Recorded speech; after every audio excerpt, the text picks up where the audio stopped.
So, what is up sa inyo guys? And another day, another unboxing na naman ang gagawin natin. Pero this time, hindi siya magiging card, sapatos, or any cup. Actually, I'm not collecting figures for now. Pero parang ito na ata yung hudyat na mag-ano ako. So, salamat sa mga nagbigay sa akin.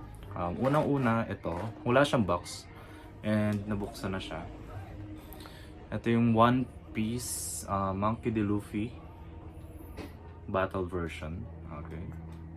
Ito galing to kay Renser Garcia. Kung kilala niyo yung nakakasama ko nag-video unboxing cards like Pokemon and One Piece. Siya yun. Siya yung nagbigay sa akin yan.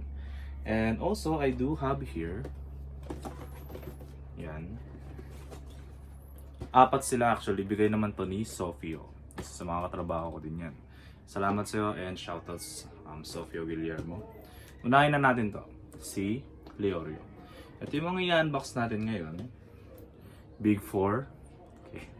Big 4 yan ng Hunter x Hunter. So, first is si Leorio. Actually, this is also nabuksan na. Yun nga lang. Bubuksan ulit natin. Kasi binox niya lang para fresh. So, yan. Ganyan siya. 3-piece. Pubuin ko pa.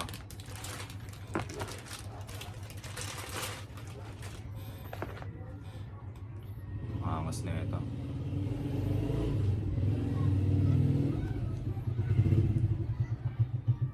So, ganyan siya. And it comes with a fist. Ito yung ginamit niyang panuntok pa yan eh. Kay Jing, kung napanood niyo na yung yung anime. Yan. So, ganyan siya niyan. Something like that. So, yun. Yun si Leorio.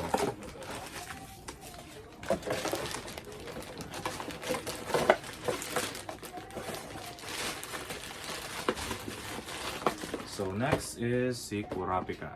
So, if babasa nyo ngayon yung manga, currently si Kurapika at si Leorio yung pinifeature doon.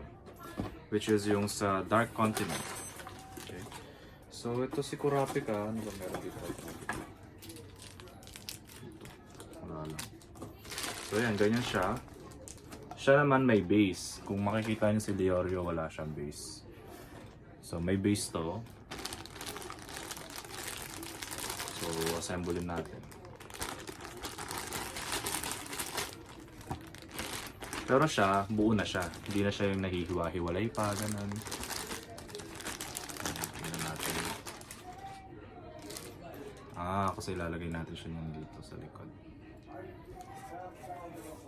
So, siguro parang tumatalon siya or what. Yan. So, magiging ganyan siya niyan. Si Kurapika. And actually, this is made by Bandai. Kung alam niyo yung Bandai, sila yung gumagawa ng mga Gundam, mga ganyan, mga action figures ng Gundam. Alam ko Bandai gumagawa. So yun. So again, salamat sa mga nagbigay nito. And recently kasi birthday ko and they give me those. Kaya ayun, thank you. So next, ito na yung dalawa. And ito yung mag-best friend. Pero na si Killua. So, Killua and Gon, Chimera Ant Arc. Sila yung na-feature doon. Kaya siguro ngayon sila Leorio and no? So, may base din siya. Like si Kurapika. And hiwa-hiwalay naman siya. So, assemble din natin. Siyempre. Killua to, man. Check natin na. Kinaganda dyan, tignan mo kuwang-kuha yung mukha niya. Oh. Tapos yung dalawang kamay. At yung body. So set up muna natin yung set ng katawan niya. Ito, dito.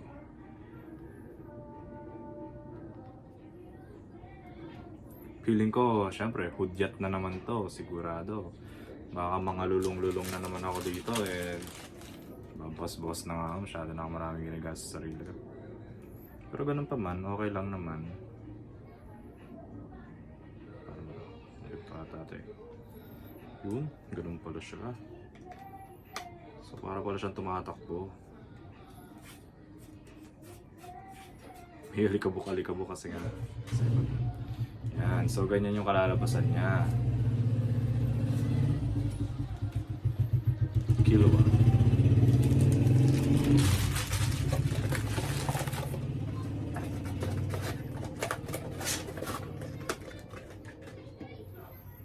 So, syempre last, Sigon.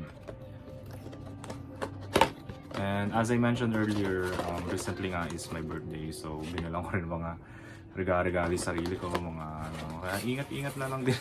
So, dahil baka ma-hold up ako. So, ayun. So, ito naman Sigon. Meron dito. And, so, yan Sigon. Meron din siyang base like the other two.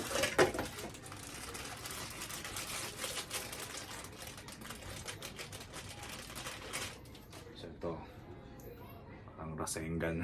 Pero hindi ano yan. Jajaken ba yun? Yung move ni Gon. So, assemble natin. Yun. Ito yung superpowers siya. Ang difference nito is sila Killua, meron sila sa likod. Siyempre, siguro dahil yung stance nila is yung tumatalon. Ito naman si Gon, nakatayo lang. Kaya yan, makita nyo dalawa yung stud niya sa ilalim. And it's actually legit. May mga tags or mga copyrights ganun. Fresh from Bandai. It's actually not fresh pero it's from Bandai. So yan. Yan si Gon. Ganda din yun, no? Forma. Actually, isa lang inihingi ko kay Sofio pero binigay niya 4. Kasi daw, syempre para hindi malungkot yung isa. So yun, yun yung mga niregalo sa akin ni Sofio and ni Renser. That is 2. Pero hindi siya yung brand new condition na talagang so nilabas na yan tapos pinasok lang sa box. Okay. And meron pa akong last, which is ito.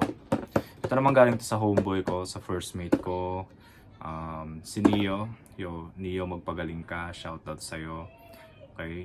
Hinihintay ka na namin makabalik sa work. And, yeah. So, ito, bubuksan natin to syempre. And this is, dito. Yung palabas na film red. Kung saan kalaban nila yung childhood friend ni Luffy na si Yuta. Kakapanood ko lang kanina para maintindihan ko kung bakit ba ganun yun. So yun. So syempre bubuksan natin ito. Hindi pwedeng hindi. Pero di ko pa alam kung ano yung collections nito, kung ilan ba yung kasama niya sa tawag dito yung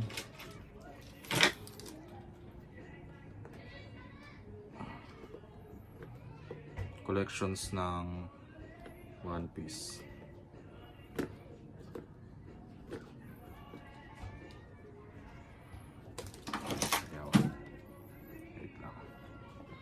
Ayaw mo mabukas. Lagi na lang sa tuwing mag-unbox ako, wala akong cutter, gunting, kahit ano. Sa tuwing mag-unbox na lang ako. Ganun pa man. Pwede naman ito tanggalin. Tape.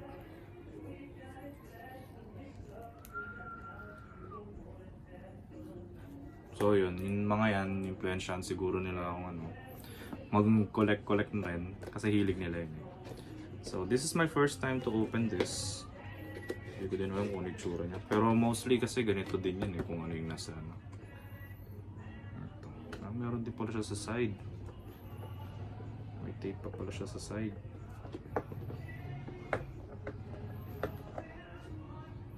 Silyado siya man.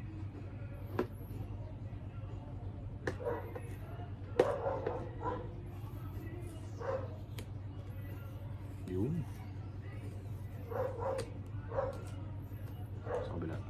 na eh. Na-anticipate ko na to na magkakaroon dun sa kabila.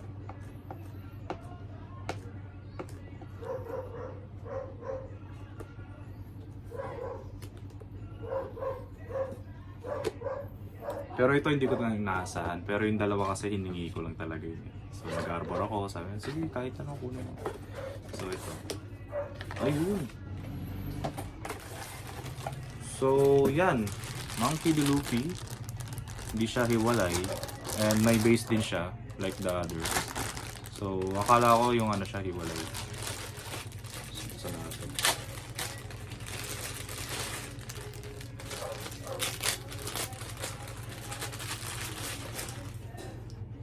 So ayan, ganito.